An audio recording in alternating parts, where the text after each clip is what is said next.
আল্লাহ নবী সাল্লাল্লাহু আলাইহি ওয়াসাল্লামকে সবচেয়ে বেশি সাহায্য সহযোগিতা করেছেন যিনি, তার মধ্যে অন্যতম একজন হচ্ছেন চাচা আবু তালেব। কি নাম? তার বাবা ইন্তেকাল করেছেন জন্মের আগে, এতিম অবস্থায় বড় হয়েছেন। এই জন্য এতিমদের সাথে আল্লাহ পাকের সরাসরি সম্পর্ক থাকে, কারণ তাদেরকে সবাই গ্রহণ করতে চায় না। তারা সমাজে একাকিত্ব অনুভব করে, তারা বিভিন্ন দরজা থেকে ধাক্কা খায়। পরে আল্লাহ পাক তাদেরকে রহমতের কোলে উঠায় রাখছে, যদি সে আল্লাহর অনুগত হয়, যদি সে আল্লাহর কি হয়, অনুগত হয়। আল্লাহ পাক নবী মুহাম্মদ সাল্লাল্লাহু আলাইহি ওয়াসাল্লামকে মনের কষ্টের সময় বলেছেন, আলাম ইয়াজিদকা ইয়াতীমান ফাআওয়া, আমি কি তোমাকে এতিম অবস্থায় পাই নাই? আমি কি তোমাকে এতিম অবস্থায় পাইনি? তারপরে কি তোমাকে আমি প্রতিপালন করিনি? ওয়াজাদাকা দাল্লান ফাহাদা ওয়াজাদাকা আইলান ফাআগনা। শেষে আল্লাহ সূরা শেষে কি বলেছেন? ফাম্মাল ইয়াতীমা ফালা তাকহার, তুমি এতিম অবস্থায় ছিলে, আমি তোমার উপর এগুলো নিয়ামত দিয়েছি, অতএব তুমি এতিমদের প্রতি আর কঠোর হয়ো না। তুমি এতিমদের প্রতি কি হয়ো না, কঠোর হয়ো না। ওয়াম্মাস সাইলা ফালা তানহার, কেউ যদি হাত পাতে চায় হাতটাকে খালি ফিরায় দিও না। আল্লাহ নবী কারো হাত খালি ফিরায় দিয়েছেন কখনো? কোনোদিনও না। যেদিন ঘরে একটুও খাবার ছিল না, স্ত্রীদের সমস্ত ঘর খুঁজে খুঁজে একটা খেজুরের টুকরা পাওয়া গেল না, তখন তিনি বলেছিলেন যে আমার একজন মেহমান আছে, কে তার মেহমানদারি করবেন? আমাদের নবী সাল্লাল্লাহু আলাইহি ওয়াসাল্লামের 7 জন 8 জন 9 জন স্ত্রীর ঘর খুঁজে একটা খেজুর পাওয়া গেল না। এরকম স্ত্রী আপনাদের ঘরে আছে? এই যুগে সম্ভব? সারা দুনিয়া দিয়ে দিলেও বলবো কিছুই দাও নাই, ইল্লা মাশাআল্লাহ, ইল্লা মাশাআল্লাহ, ইল্লা মাশাআল্লাহ। আমাদের নবীজিদের ঘর দেখেন কি অবস্থা, এই যুগে সম্ভব? আমাদের মেয়েদেরকে বেশি বেশি ওয়াজ করতে হবে, মেয়েদের মধ্যে দাওয়াতি কাজ বাড়াতে হবে, মেয়েদেরকে দিয়ে মেয়েদের মধ্যে দাওয়াতি কাজ করতে হবে। এদের আকীদা, এদের আমল, এদের স্বভাব, এদের আখলাক দিন দিন এত খারাপ হয়ে গেছে, প্রত্যেকটা ঘরের সাক্ষী, এক একটা ঘরের সাক্ষী। বেশি বলতে চাচ্ছি না, তবে আল্লাহ পাকের রহমতে অনেক দিনই বোন আছেন যারা দিনের পথে ফিরে আসছেন। ভিতর থেকে দিন প্রতিষ্ঠা করা নিজের মধ্যে আর দিনের বাহ্যিক লেবাস পোশাক এক জিনিস না। নবী এই ইতিম নবী সাল্লাল্লাহু আলাইহি ওয়াসাল্লামের মা ইন্তেকাল করেছেন 6 বছর বয়স, ইতিমের উপরে ইতিম। তারপরে দাদা আব্দুল মুত্তালিব তাকে লালন পালন করা শুরু করলেন, তাকে পাশে বসাতেন, বলতেন আমার এই বংশধর একদিন অনেক বড় নেতা হবে, আত্মবিশ্বাস দিতেন। তার নাম রেখেছেন মুহাম্মদ, মানে অত্যন্ত প্রশংসিত। তখন আরবের মধ্যে এই নাম কারোই ছিল না। এরপরে তার ইন্তেকাল হলো যখন নবী সাল্লাল্লাহু আলাইহি ওয়াসাল্লামের বয়স 8 বছর। এই 8 বছর বয়সের পর থেকে বলা যায় 50 বছর পর্যন্ত নবী সাল্লাল্লাহু আলাইহি ওয়াসাল্লাম চাচা আবু তালেবের তত্ত্বাবধানে ছিলেন। চাচা আবু তালেব জানতেন শিশু এতিম মুহাম্মদ সে যেন কোনো কষ্ট না পায়, এবং তিনি খুব লাজুক ছিলেন সাল্লাল্লাহু আলাইহি ওয়াসাল্লাম, চাইতেন না যেটা খাবার সামনে আসতো খেয়ে নিতেন। পারিবারিক বিষয়গুলো বুঝতে পারছেন?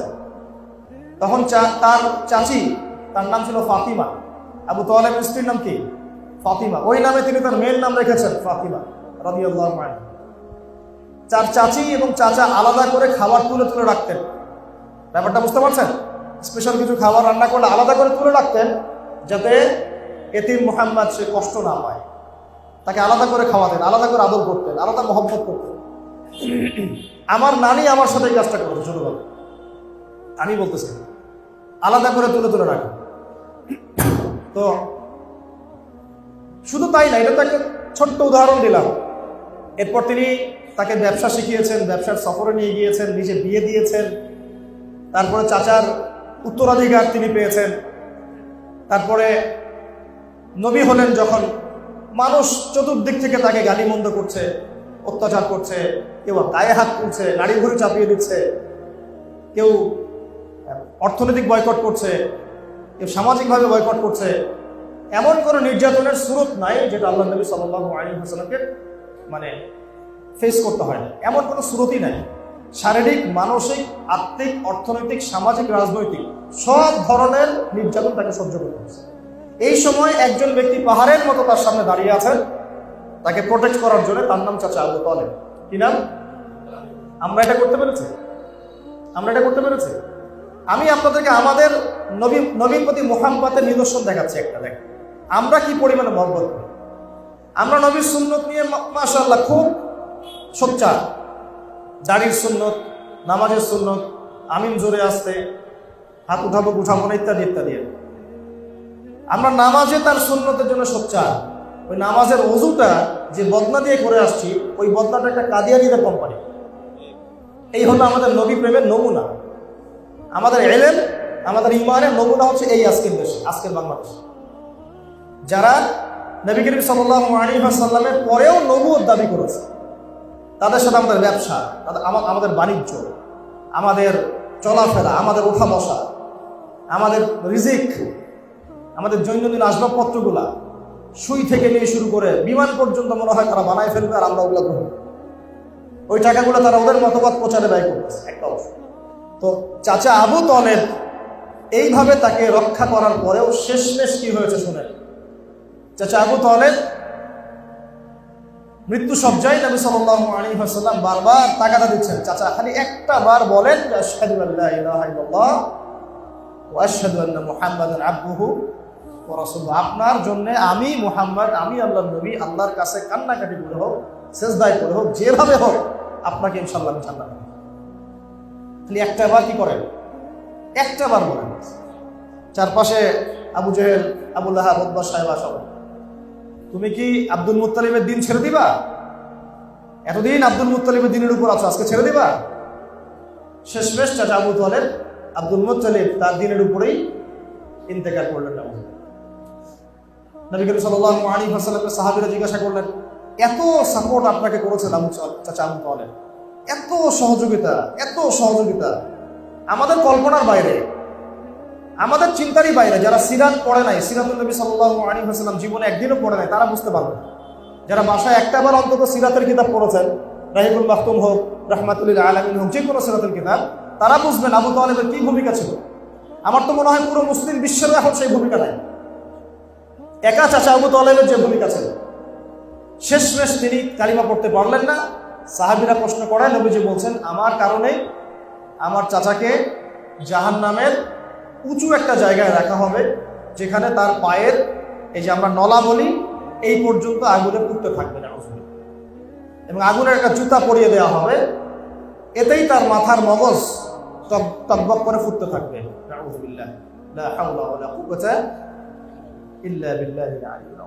এখন কি ভাই আপনারা একটু বুঝতে পারছেন, চিন্তা করছেন? একবার কি ভেবে দেখবেন যে আল্লাহ পাক যে আমাকে মুসলিম পরিবারে জন্ম দিয়েছেন, আল্লাহ পাক কি আমার কাছ থেকে পারমিশন নিয়েছিলেন? আমাকে জিজ্ঞাসা করেছিলেন?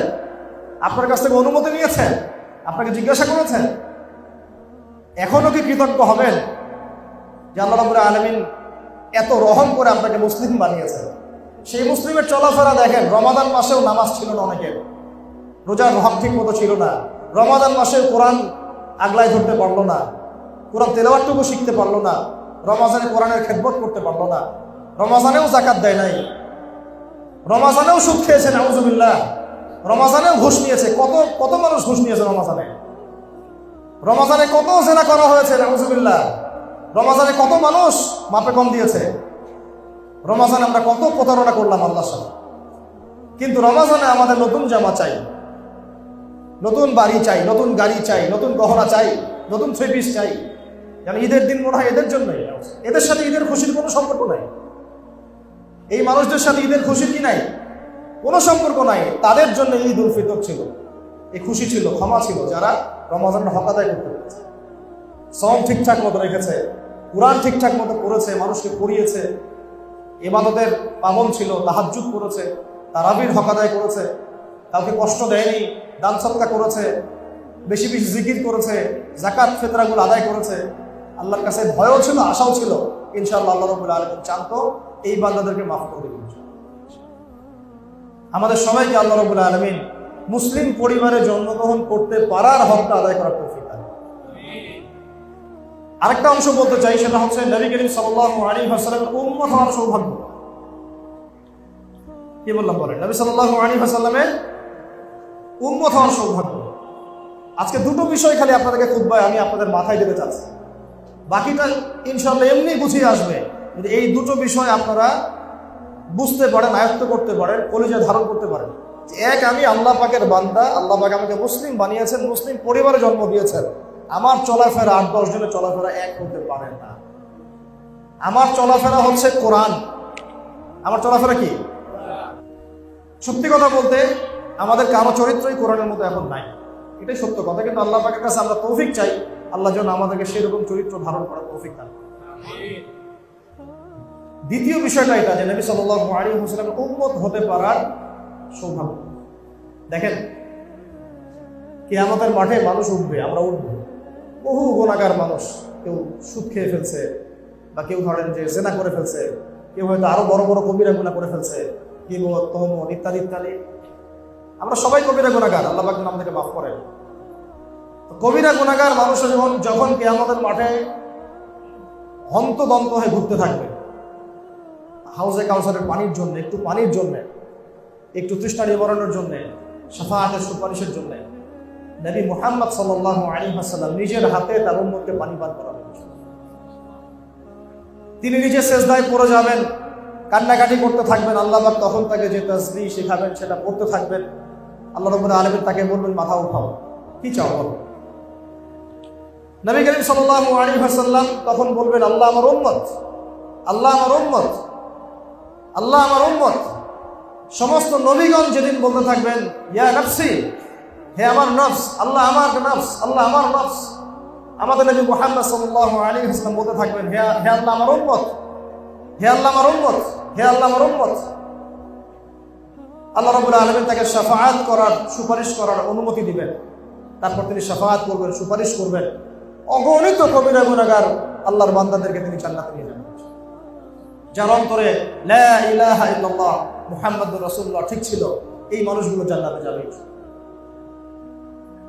এখন সেই নবী মুহাম্মদ সাল্লাল্লাহু আলাইহি ওয়াসাল্লাম যিনি সুপারিশ করবেন, যিনি হাউজে কাউসারে পানি পান করাবেন, যাকে আল্লাহ পাক ইখতিয়ার দিয়েছিলেন দুনিয়াতে দোয়া করে নাও, তুমি একটা দোয়া চেয়ে নাও। সমস্ত নবী সেই দোয়া চেয়ে নিয়েছে দুনিয়ার জন্য। নবী সাল্লাল্লাহু আলাইহি ওয়াসাল্লাম এটা অবশিষ্ট রেখেছেন উম্মতের জন্য। কিয়ামতের পর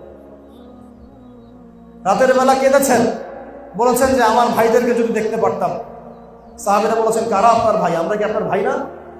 নবীজি বলছেন, তোমরা আমার সাহাবী, আমার ভাই তারা যারা তোমাদের অনেক পরে আসবে, তোমাদের পরে আসবে, আমাকে না দেখেই আমার প্রতি ঈমান নিয়ে আসবে। বলতে থাকলে এটা নিয়ে 1 ঘন্টা বলা যাবে, কিন্তু কথা হচ্ছে নবী সাল্লাল্লাহু আলাইহি ওয়াসাল্লামের উম্মত হওয়ার এই যে সৌভাগ্য, অনেক নবীগণ আশা করতেন যে আমরা শেষ নবীর উম্মত হব। এমনকি ইহুদি জাতি যাদের সাথে আমাদের এত দ্বন্দ্ব চলছে, এরাও মদিনায় ঘাটে গেলে কেন বসেছিল? ওরা শেষ নবীর উম্মত হওয়ার আশায় বসেছিল। শেষ নবী যখন বনু ইসমাইল থেকে আসছে, তারা মানে না, তারা মনে করে না বনু ইসমাইল থেকে না, বনু ইসরাইল থেকে আসতে হবে। হতভাগা জাতি, হতভাগা ইহুদির জাতি। এই জন্য আল্লাহ পাক বলেছেন, মাগদুব গায়রিল মাগদুবি আলাইহিম ওয়ালাদ-দাল্লিন। এরা মাগদুব, গজবপ্রাপ্ত। এরা ঈসা আলাইহিস সালামকেও স্বীকার করে নাই। ঈসা ইবনে মারিয়াম ছিল মাসীহ, তারা মাসীহকে চিনতে ব্যর্থ হয়েছে। আবার শেষ একটা রাস্তা খোলা ছিল, শেষ নবী মুহাম্মদ সাল্লাল্লাহু আলাইহি ওয়াসাল্লাম আনুগত্য করে আল্লাহর কাছে ফিরে আসবে, ওইটাও তারা কি করেছে? হারিয়ে ফেলেছে। এরপরে ইহুদ থেকে হয়েছে মাগদুব, অভিশপ্ত। এরাই হবে দাজ্জালের অনুসারী, এবং এরাই দাজ্জালের সাথে দেখবেন এই বিশ্বের মধ্যে একেবারে ত্রাস সৃষ্টি করে ফেলবে, যেটা অলরেডি তারা করা শুরু করছে। ওইদিকে যাচ্ছি না, আলোচনার টপিক অন্যদিকে চলে যাবে। নবী সাল্লাল্লাহু আলাইহি ওয়াসাল্লামের উম্মত হতে পারাটার জন্য অনেক নবীগণ আক্ষেপ করতেন, আশা করতেন। নবীগণ কি করতেন? আশা করতেন। এখন আপনাকে আমি জিজ্ঞাসা করতেছি, আমি জিজ্ঞাসা করতেছি, আল্লাহ পাক কি আপনাকে আমাকে জিজ্ঞাসা করেছিলেন যে তোমাকে কোন নবীর উম্মত বানাবো? বলেন। এবং উম্মতে মুহাম্মাদির মধ্যে অন্তর্ভুক্ত করব, তোমাকে উম্মতে মুহাম্মাদির মধ্যে খ্রিস্টান বানাবো, না ইহুদি বানাবো, না মুশরিক বানাবো, না কাদিয়ানি বানাবো, না শিয়া বানাবো, কি বানাবো? আল্লাহ পাক কি আমাকে জিজ্ঞাসা করেছেন?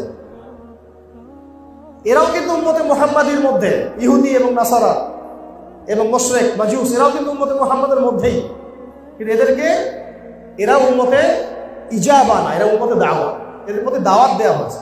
এরা ইতাআত করে কবুল করে নাই। এরা কি করে নাই? 2 ভাগে ভাগ করা যায়, উম্মতে মুহাম্মাদীকে 2 ভাগে ভাগ করা যায়। একটা হচ্ছে আনুগত্য যারা করেছে, ইসলাম কবুল করেছে, এরা মুসলিম। আর এই পুরো মানব জাতি যারা আছে পুরো বিশ্বে, মানুষ এবং জিন, সবার প্রতি কি মুহাম্মদ সাল্লাল্লাহু আলাইহি ওয়াসাল্লাম নবী নন? সবার নবীকে? একজন বুদ্ধিস্ট তার নবীকে শেষ নবী এখন বলেন? যে একজন খ্রিস্টান তার নবীকে, একজন ইহুদি তার নবীকে এখন ওরা মানে না। কি করে না? মানে না। কাফাতাল লিন্নাস বাশীরা ওয়া নাযীরা, পুরো মানব জাতির জন্য তিনি নবী। এটা কোরআন, এটা কি আমাদের কিতাব শুধু? বলেন, পুরো মানব জাতির হেদায়েতের জন্য কিতাব। এখন কেউ মানে, কেউ মানে না।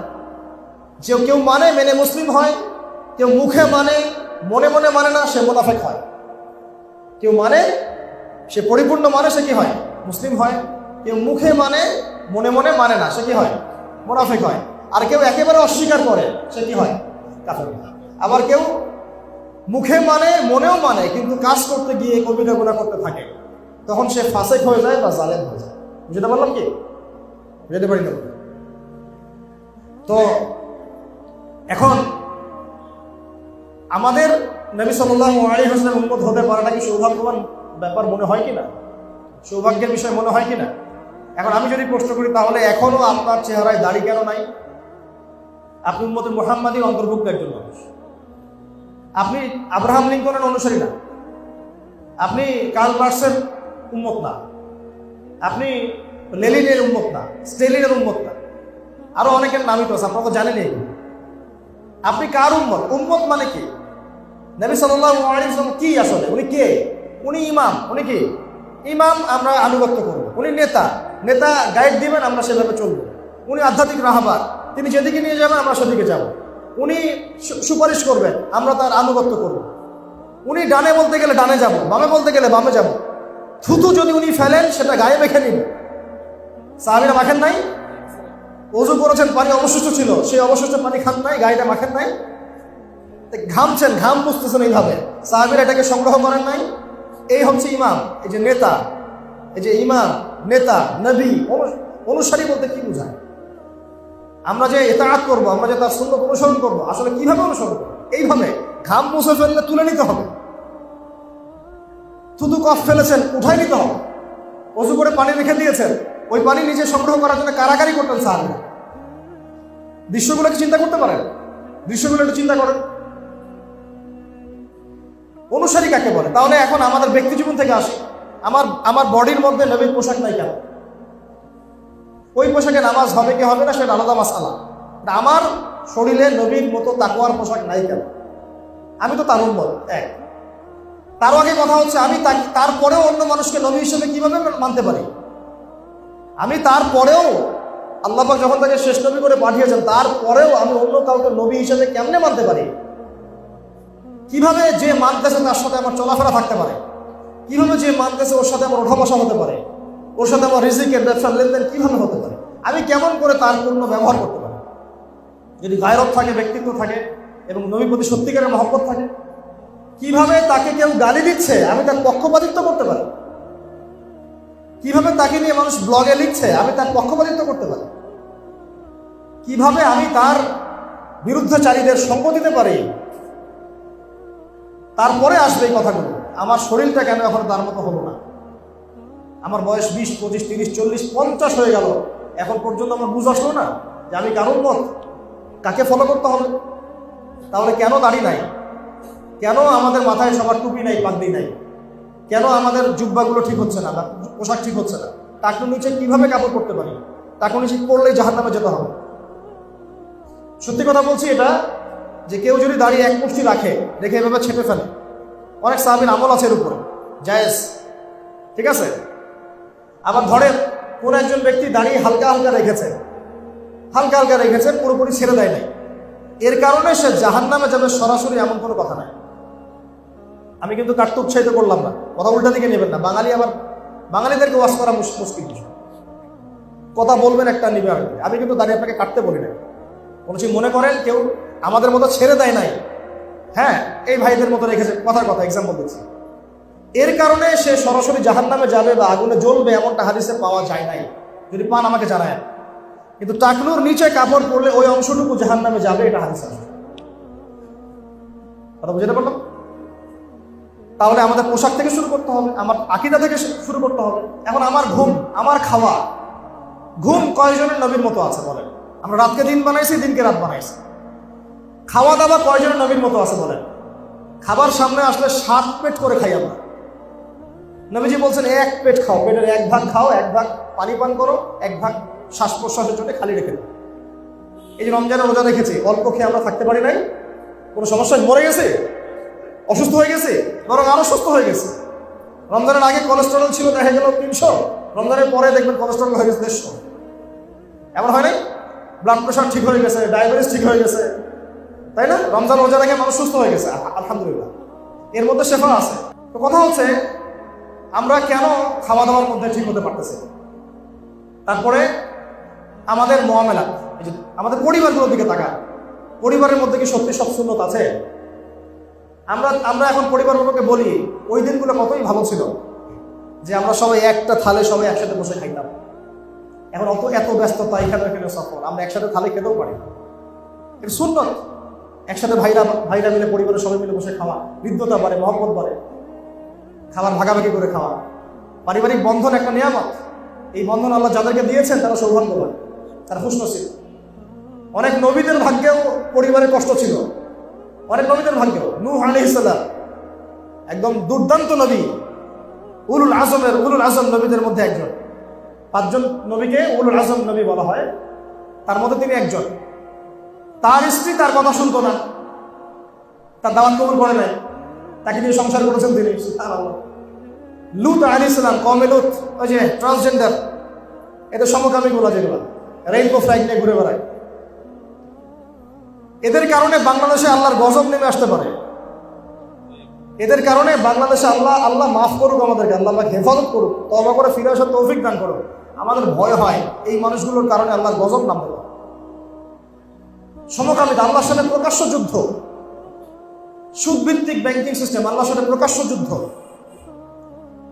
কথাগুলো বলতে হবে কাউকে না কাউকে, আপনাদেরকে জানতে হবে।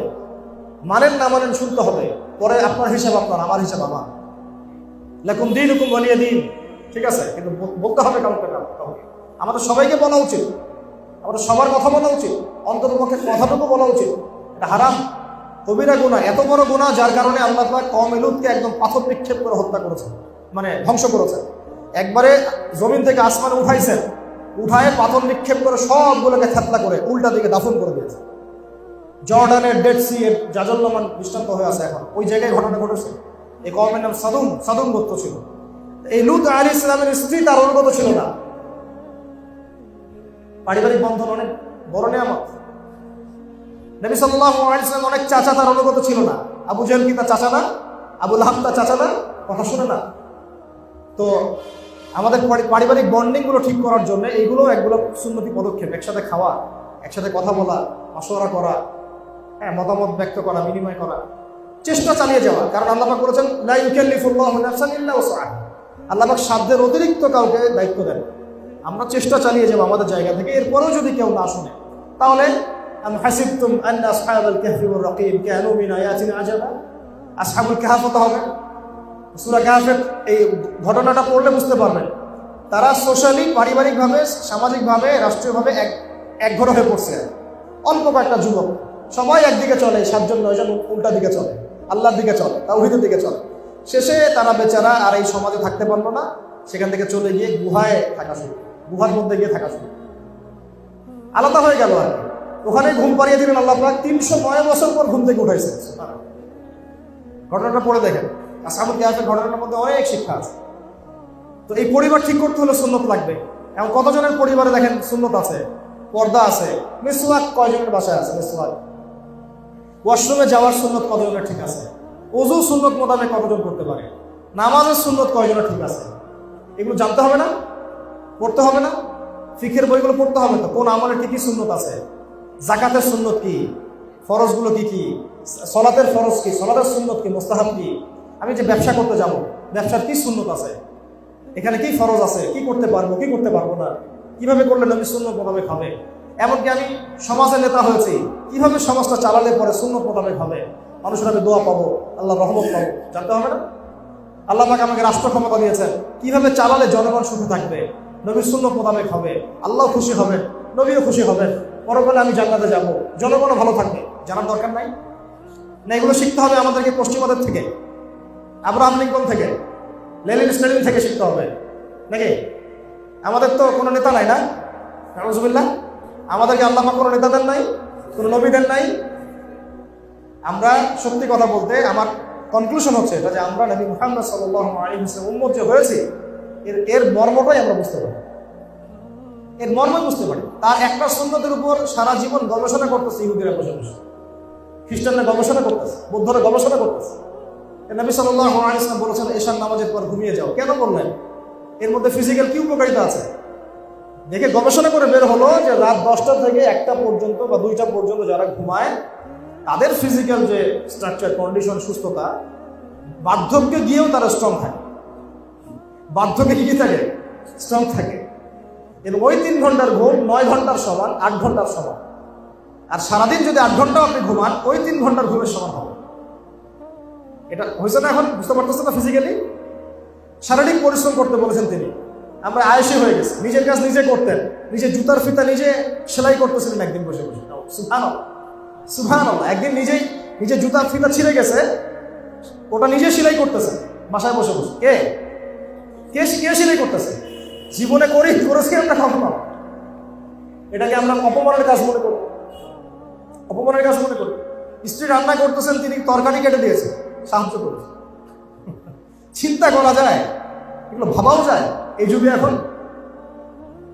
সুন্নত শুধুমাত্র এই চেহারায়, দাড়িতে, পোশাকে না। আমি এক কথায় শেষ করে দেই, একেবারে আমার আকীদা থেকে শুরু করে আমার আমল, আমার নামাজ, আমার রোজা, আমার যাকাত, আমার ব্যবসা, আমার বাণিজ্য, এমনকি আমার অর্থনীতি, রাজনীতি পর্যন্ত যে নবীর সুন্নত মাফিক আমরা ঢেলে সাজাতে পারি, তাহলেই নবীর উম্মত হওয়ার কৃতজ্ঞতা স্বীকার করা হবে, হাকিকি অর্থ স্বীকার করা হবে। না হলে শুধু মুখে দাবি করা হবে, বাস্তবে এটার প্রতিফলন ঘটবে না। আর মুখে স্বীকার করে যদি আমল না করি, আল্লাহ পাকের জন্য আমাদেরকে আযাবও দিতে পারে। আল্লাহ রাব্বুল আলামিন আমরা সবাইকে মুসলিম পরিবারে জন্মগ্রহণ করতে পেরেছি এই শুকরিয়াটুকু আদায় করার তৌফিক দান করুন। আমিন। চলতে ফিরতে বেশি বেশি পড়তে থাকবেন আলহামদুলিল্লাহ, খালি পড়তে আলহামদুলিল্লাহ।